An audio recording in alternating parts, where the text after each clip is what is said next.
Okay. So Love Never Dies is takes place in Coney Island at the turn of the century. How did that influence the choreography for this show? Very much so. When we go back to the original, where it was based in the Paris Opera, it's very Degas-esque. And with this one, it's because it's full of oddities, and it's Coney Island, so it has to have that freakish, unnerving, disturbing, ominous feel. So that transcends through the physicality of the show, very much so. I mean, when I got to see the Australian production, I loved, it really did feel like you were at that carnival of oddities, going back to old-time Coney Island. Yeah. What were some of the challenges, though, as a choreographer, to have them interact so much with the sets? Because it has to be with the original choreographers, Graham Murphy, my boss, and Janet Vernon. What they found was it needs to be so intrinsically connected from the storytelling right across through auditions and who we take into the company, that individually they're all outstanding. Collectively, they become a company and the family of Coney Island. So it was quite seamless in a way. However, it stays very challenging at times depending on the companies that we have, and we try and bring out the individuals' specialties really and what they can offer each time we tour the show. And I think you have a wonderful story because you were actually in a production of Phantom of the Opera, and now you are choreographing it. How do you think that your experience has helped you in this new role? I feel very blessed because this show in particular has a very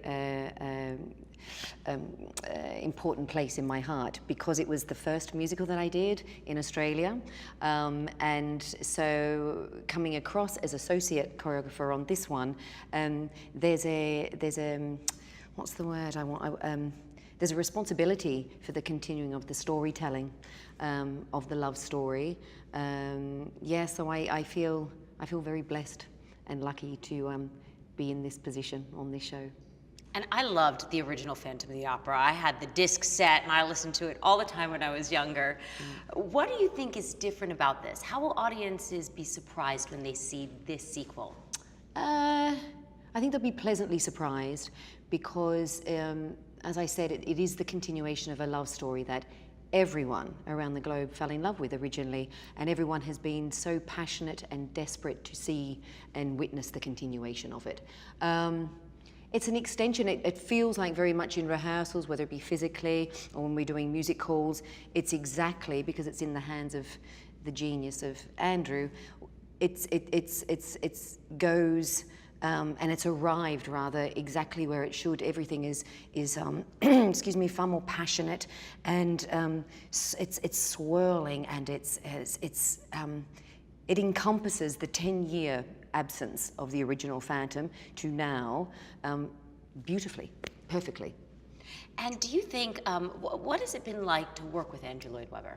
I was very, very fortunate and blessed to be in quite a few rehearsals because he visited prior to this US tour going out. We were in Germany, in Hamburg, and him being who he is, perfectionist, genius, he kept coming out and continued to tweak musically certain scenes. In particular, there's two big production numbers that we have called Beauty Underneath and Streets of Coney, and for us that allowed us to also continue to tweak it physically.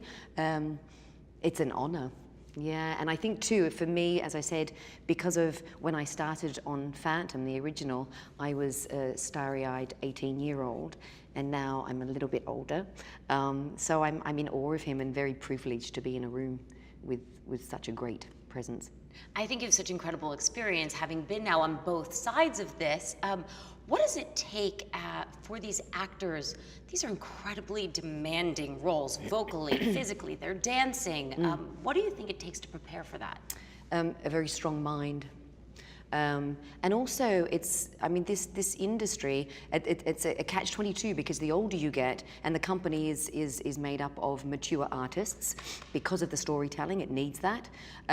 You come at something like this and you get ready, you get show fit, what we call being show fit. So mentally, emotionally, spiritually, everything.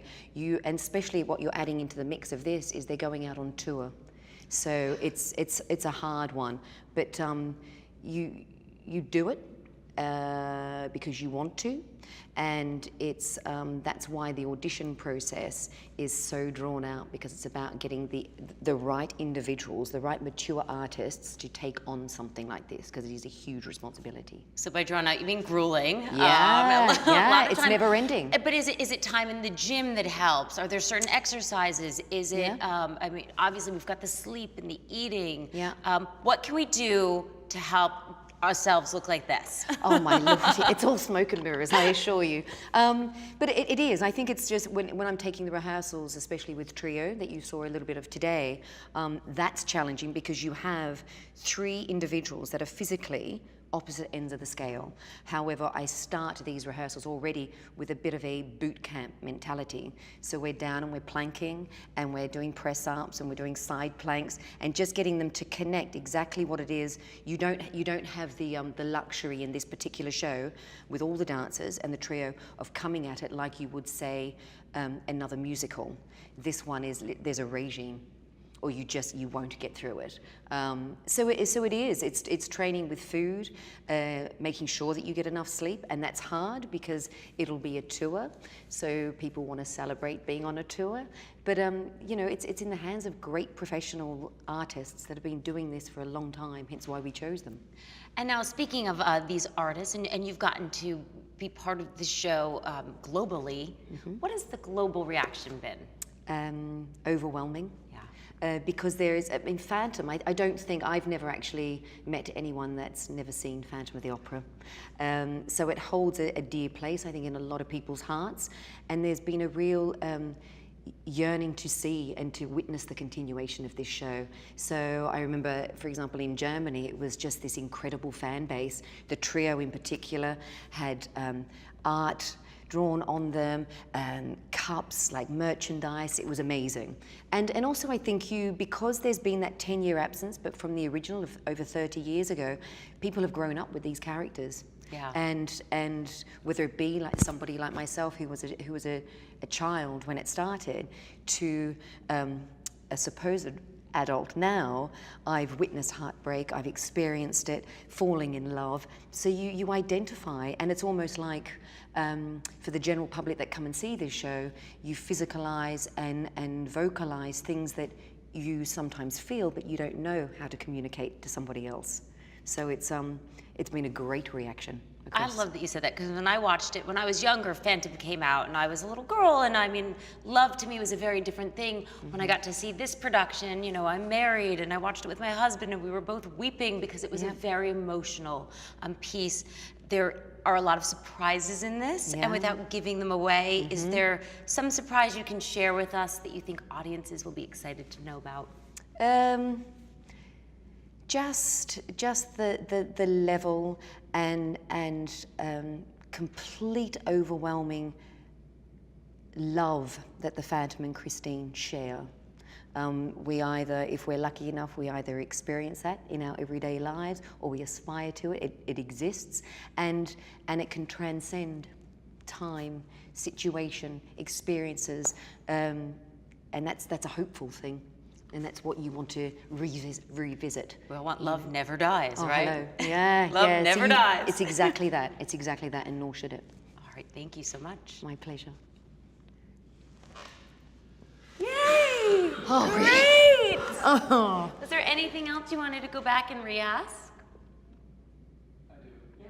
Yeah. Oh, is it Bob? Yeah. Hi! I thought you weren't coming. What was the second question that we asked? No clue. Sorry. That's okay. We talked about the tone and feel and the choreography, and then we talked about. She was part of it, Coney Island. I'm sorry, you know what it was? Because I had these, but then I just kind of could go into conversation, so I don't. Right. And then we talked about the 2 production numbers, but what I think I want to hear a little bit, since we saw the rehearsal, I think what it takes to put rehearsals together like that, because we'll be able to cut back to the trio, which you did. I think for me, I wanted to hear a little bit about that, coming at it from that, and collaborating with your team. Okay. With Gavin and with Simon, a little bit about that. And you were when they were singing, you were moving, and because you're living and breathing this. So a little bit about, I would just say, for me, that's what I'd like to hear a little bit about. Yeah, that makes sense. The one thing you once or twice said, as I mentioned, and just try to avoid that because we might cut that part that you mentioned out. Sure, So that I'm not even aware of it. Sure, lovely. Just, it's a lot. and I think I did this. I hit the mic. Sorry, darlings. Yeah. So you want talk about working with the actual rehearsal process? Yeah, I think because it's. How do you approach a show like this? Yeah, I think so. We got to see a little bit of this. I mean, it's also interesting that it's you know what I didn't mention? Like it's a show within a show. I don't know if that No, it absolutely is. Yeah. adds anything. You want more about the relationships, Jeannie? I just think we're working with the team, the creative team, the collaboration. Okay. Yeah, I just Okay. a little bit like that. Cool. I think would be good. If we can also stress the fact that this is a huge production. I think a lot of people think of a show like this as just being two people. I'm not and it's looking at really you, but I not. can't turn my hair because I screw it up. Right. Okay. So giving a sense of the fact that this Okay. is going to be this beautiful, large thing that's traveling around America. Got it. Okay. Do you know how big the cast is? It is a big cast. I can just say huge cast. 30? 20? No. Yeah. Yeah, sorry. Okay. Do you want me to clap again? Okay. So we've got such a big cast with this show. I think when most people think of the Phantom, they think of Christine, they think of the Phantom. But how has it been working with such a large and diverse cast? Exhilarating, because everyone is paramount in the storytelling. Yes, it's a love story between Christine and Phantom. However, the responsibility for us is to create and invite the audience along into this world that is now based in Coney Island. So it is a huge ensemble piece, and that's very, very much brought to the forefront in numbers. Like at the top of the show, we have Coney Island, so that's the invite into the big top. The curtain goes back, and then all these wonderful human oddities come through from Coney Island. We have scenes called Beauty Underneath and Streets of Coney. So it feels like, from the physical side, choreographically, it feels like there's a massive pot of soup, and it swirls for 2.5 hours, and every now and then you get an ingredient popping out here, and that's the Christine fan, and then it goes back into the ensemble. So it's a huge, huge piece. I mean, I love it. There's a lot of locations too. You're at the Carnival of Oddities, you're in Christine's bedroom, you're in all of these wonderful places. How, as a choreographer, do you approach setting the tone for each of these scenes? Well, I feel like I feel very privileged and blessed, because the original choreographers, Graham Murphy and Janet Vernon, were my bosses in a dance company back in Australia. So I feel like I have a bit of an inroad as to how they think and feel and connect things. So it is a responsibility for me and an honor to carry that on and continue to restage it and tweak it where we feel necessary, especially in the hands of Mr. Phillips, Simon Phillips, when we're wanting to keep pushing forward storytelling. Yeah, I think it's definitely something with Graham setting the tone very early on. We just continue to polish it and tweak it and keep it fresh and present and valuable. I mean, it was so cool to see the rehearsals today. And how do you approach, working with each individual character, pulling things out of the Phantom, pulling things out of the trio, such different personalities, different characters? Yeah, by being real. Okay. And it is a work in progress, because very much when a show starts, and this being such a huge show, you're coming in and thinking we must perform, but each and every member that has been brought into this production has been brought in as a storyteller, as an actor, actress first and foremost. And what I try and tell the dancers that I'm working with, and with the trio, they're the MCs, for example. So they're the ones that come out and invite, whether it be the crowd at Coney Island or the paying public on tour.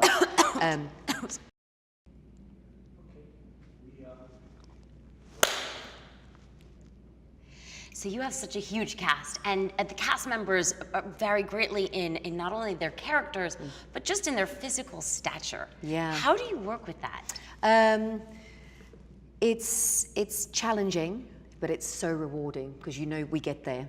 And with the going back to the audition process, even if they were coming in as singers, first and foremost, I would then give them what we call a movement call, because in the huge numbers like Coney Island, Streets of Coney, Beauty Underneath, it incorporates the entire ensemble, and they have to be coordinated. But what I try and keep getting through to them with the dancers as well, that as much as Graham has choreographed what he has and I restage and pass it on to the ensemble, there has to be a connection. So it feels like the physical result throughout the show is just because we've reached a point as an actor, as a human being, as a storyteller, that we have to move on physically because we can't communicate any other way. So that's why that stays interwoven throughout, rather than just, oh, we're going into a dance number now.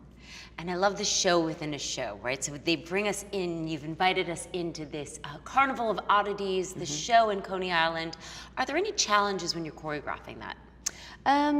No, you use it to your advantage, and with the numbers like that, I will say, especially to the trio, that not only, depending on the theatre they're in on the tour, will they be performing to 2,000 people in the house, but they must start even from day one envisaging what we call punters. So you start seeing your Coney Island, so you're bringing your backstory to why you're on stage at that moment, and seeing whether it be a 5-year-old girl with a little bonnet on and candy floss in her hand, and you're luring these people in right, left and centre, and they just happen to be the paying public, the real public, this voyeuristic look in to the world that we're creating around ourselves. Oh, I love that. And it was so exciting to see this show within a show. Can you talk a little bit about what it's been like to work with the Phantom, with Christine, so far in the rehearsal process? For me, it's early days, so I haven't had the pleasure as of yet, but I do get, with each time we recreate the show, to work on their physicality. For example, it's like what we saw a little bit earlier today. They're in the bar scene, Ral and Phantom. So it's just a particular carriage that I will give the Phantom, for example, of having his emotion and his connection with what he's singing. I don't get in the way of that, but it being able to be shown through his body, so it's not a disconnection. Christine is the same with some of the dressing room scene. There's this beautiful swirl that they do, and they embrace, and this passionate kiss, and there's ways of that being staged and choreographed so it seems seamless. And to the average person, you sit there out in the crowd and think, oh, every time I kiss somebody, why don't I? That's swimmingly beautiful, the way she swans around the stage. So it's rewarding. It's even more challenging for something, for example, like the trio, because you have 3 different individual body types. So I have to be very aware of their strengths and weaknesses so early on, and getting them to breathe and work as a unit. Now, Gardner actually played the Phantom before, right? So this is, Yeah. he's done this before. Yeah. But the Phantom in the original Phantom of the Opera and the Phantom in Love Never Dies, they're 2 different people. They've gone through a bit of a change. Yeah. How did you handle that physically? It depends on, I mean, a lot of that falls with Simon and his direction, because what we try and do is try and connect the original and the second one of Love Never Dies. It more or less is the same person. However, there's a 10-year absence, so there's a different, it's like us. You know, from 10 years ago, I'm a very different person to her who sits before you today.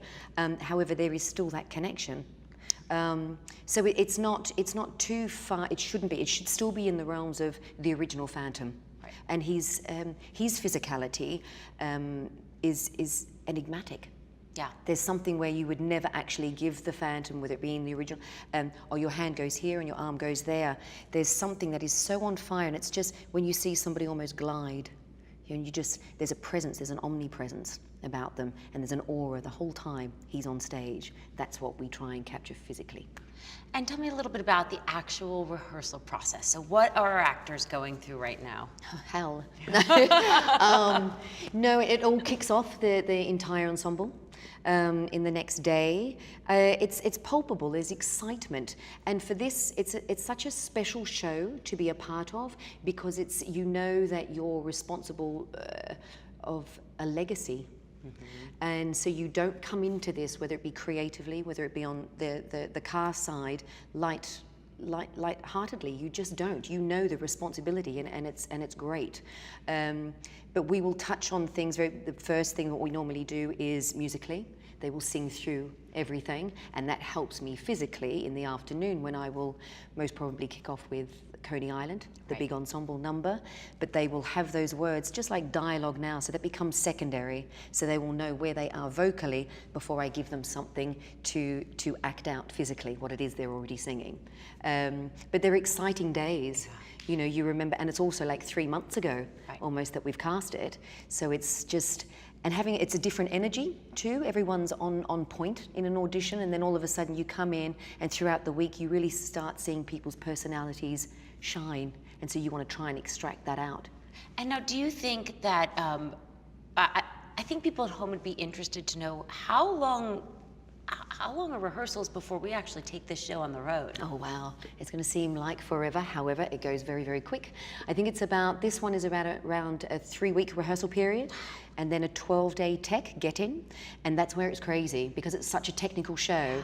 And what I'm already trying to enforce upon the trio, it's luxurious at the moment. I'm rehearsing with three people of a day, and then the gorgeous Meg. However, when ensemble kick in, we need to have it all, what I term as smashed out, because then when we move into the theatre, that's secondary. Yeah, and it just has to become part of their DNA, so I can call on it when I need, because it's all about the technical side of the show.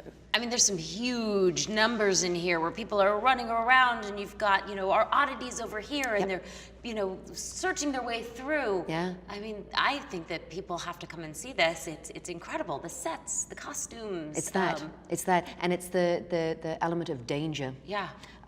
That is paramount throughout, each and 8 times a week, and you'll feel that. You should feel that. It should be that thing that is unnerving, and every part of you wants to actually stand back and go, oh no, I don't know this, I don't know what's happening here, so I don't trust it.